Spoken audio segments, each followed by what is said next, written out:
Bismillahirrahmanirrahim. Assalamualaikum warahmatullahi wabarakatuh. Selamat datang, salam sejahtera bagi kita semua yang kami hormati Bapak Ibu Dewan Juri. Perkenalkan, nama saya Izzah Al-Fawaidah dari Penyuluh Agama Islam KUA Kecamatan Kismantoro, Kabupaten Wonogiri. Selamat datang pada presentasi saya pada pagi hari ini, yakni dengan judul Chatting Senja, Cegah Stunting Sejak Remaja. Mengapa saya mengambil judul tentang stunting ini? Ya, perlu kita tahu bahwa stunting adalah bentuk gagalnya pertumbuhan anak akibat kekurangan gizi kronis yang terjadi dalam masa waktu yang lama, terutama pada 1000 HPK.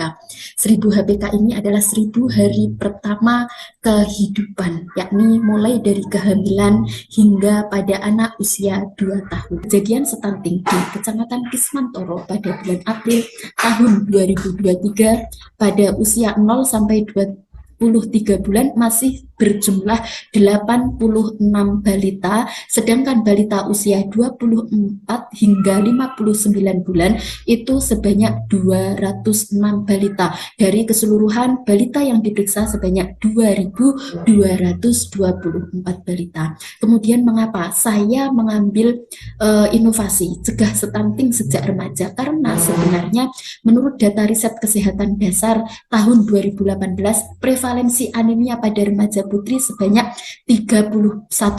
Itu artinya menunjukkan bahwa 3 sampai 4 remaja dari 10 remaja itu menderita anemia. Kemudian anemia ini jika dibiarkan sampai dia hamil dan melahirkan, maka akan beresiko melahirkan anak yang stunting. Hal inilah yang tidak kita inginkan. Hal inilah yang seharusnya tidak terjadi. Maka pada remaja ini sebaiknya harus mulai dilakukan pencegahan stunting. Selanjutnya, apa sih yang kita lakukan sebagai penyuluh agama dalam pencegahan stunting ini? Ya, karena pencegahan stunting itu kita harus memastikan bahwa asupan gizi yang baik sejak masa remaja putri, yakni penanaman perilaku sehat untuk mencegah gizi terbuang percuma. Yang pertama, kita harus memberikan penyuluhan, entah itu penyuluhan secara kelompok atau penyuluhan secara individu. Ya, untuk penyuluhan secara kelompok, saya sendiri di sini mengambil kelompok remaja. Ya, kemudian untuk penyuluhan secara individu bisa kita lakukan misalkan pada ibu balita, kemudian ibu hamil, ibu menyusui, seperti itu. Yang tentunya pasti dengan bahasa atau sentuhan bahasa agama. Apa saja yang perlu kita sampaikan? Yang pertama yakni tentang gizi seimbang. Jadi mulai sejak remaja perlu kita sampaikan bahwa gizi seimbang itu penting. Saat ini sebenarnya sudah ada program pemerintah tentang pemberian tablet tambah darah pada remaja. Tetapi kekurangannya adalah remaja ini banyak yang tidak meminumnya dengan alasan bahwasanya ketika meminumnya mengalami mual atau di perut tidak enak seperti itu. Sehingga hal itu perlu kita sampaikan apa sih sebenarnya manfaat dari tablet tambah darah itu. Gitu. Salah satunya adalah untuk pencegahan stunting ini. Kemudian selain itu kita harus juga menyampaikan pencegahan pernikahan dini supaya tidak terjadi pernikahan dini. Karena apa?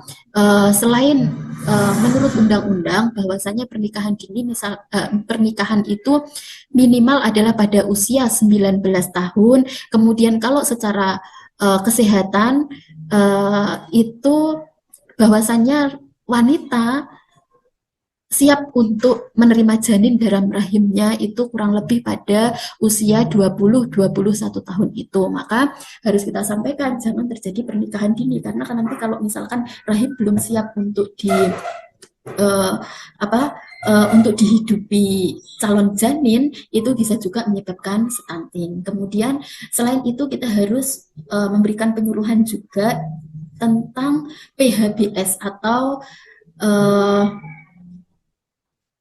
hidup bersih dan sehat. Nah, itu salah satunya dengan cara misalkan cuci tangan, kemudian menjaga kebersihan lingkungan dan lain sebagainya. Tentunya tetap kita dengan sentuhan bahasa agama, misalkan an-nadzafatu minal iman, bahwasanya kebersihan itu sebagian dari iman. Kalau kita memang orang yang beriman, maka jagalah kebersihan tersebut, seperti itu.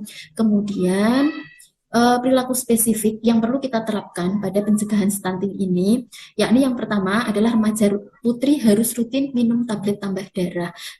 Paling tidak, selain kita memberikan penyuluhan, kita juga harus memberikan pendampingan bagi jamaah kita. Misal, kalau dari puskesmas itu, setahu kami setelah kita berkoordinasi dari puskesmas, itu adalah jatah setiap remaja itu adalah 4 tablet. 4 tablet ini diusahakan dalam 1 bulan habis, yakni dalam 1 minggu itu 1 tablet. Maka ketika kita pertemuan dengan para remaja putri atau jamaah-jamaah remaja kita, ya usahakanlah kita menyelipkan dalam pertemuan tersebut kita minum tablet tambah darah bersama seperti itu.